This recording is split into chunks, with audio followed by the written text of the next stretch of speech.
Ahora el doctor Eduardo Zambrizzi, doctor en Derecho, miembro de número de la Academia Nacional de Derecho y Ciencias Sociales de Buenos Aires y miembro de la Academia del Plata.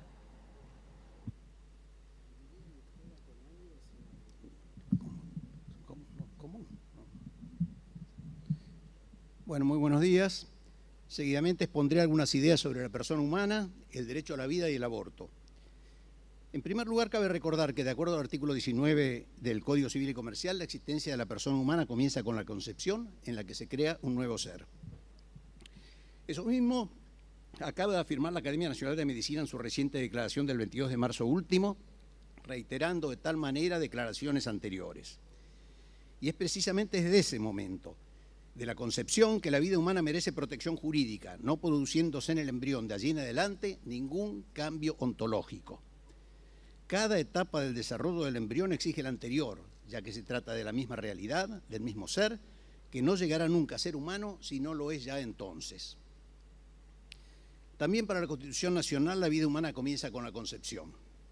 En efecto, en el artículo 75, inciso 22 de la Constitución, se incorporaron a la misma distintas convenciones internacionales, entre otras la Convención sobre los Derechos del Niño, que nuestro país aprobó mediante la Ley 23.849, la que formuló una reserva en el sentido de que debe interpretarse que se entiende por niño todo ser humano desde el momento de su concepción y hasta los 18 años de edad.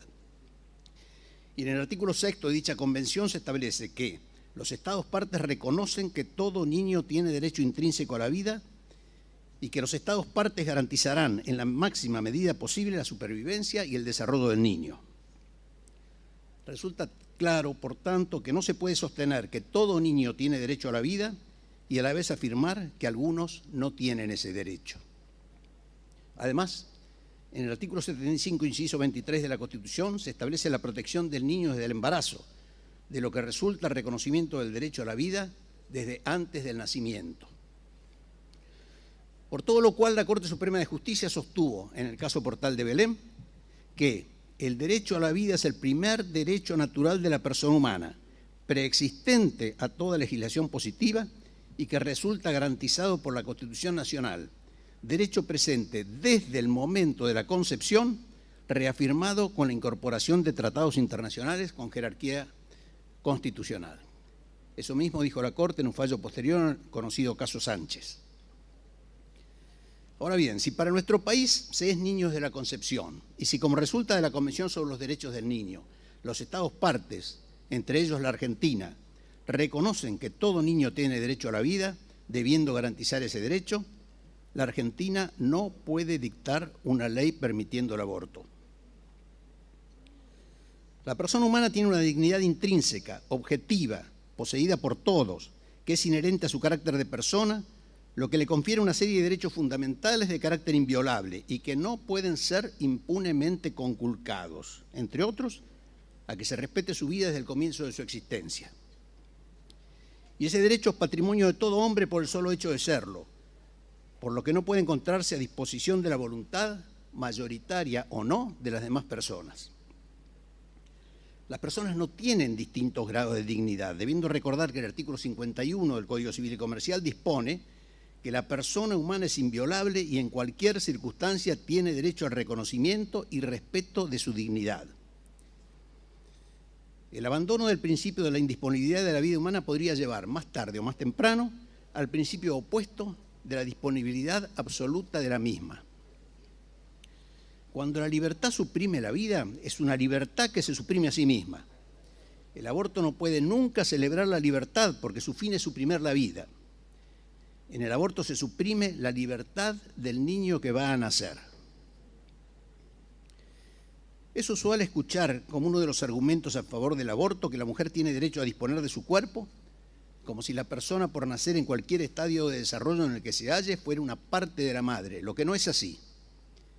El ser que está en el vientre de la mujer no es una parte de su cuerpo, sino un cuerpo distinto, que tiene una identidad genética propia y que inclusive puede tener una sangre incompatible con la de su madre. Como dice Julián Marías, la persona por nacer no es parte del cuerpo de la mujer, sino que se encuentra alojado en el mismo. Además, la mujer no es la única protagonista en el tema del aborto, puesto que también existen al menos otros dos. El padre, cuyo derecho a proteger su paternidad y la existencia de su hijo no puede ser desconocido, y el niño bajo el plan de exterminación, que se encuentra indefenso, sin voz y a merced del arbitrio de su madre.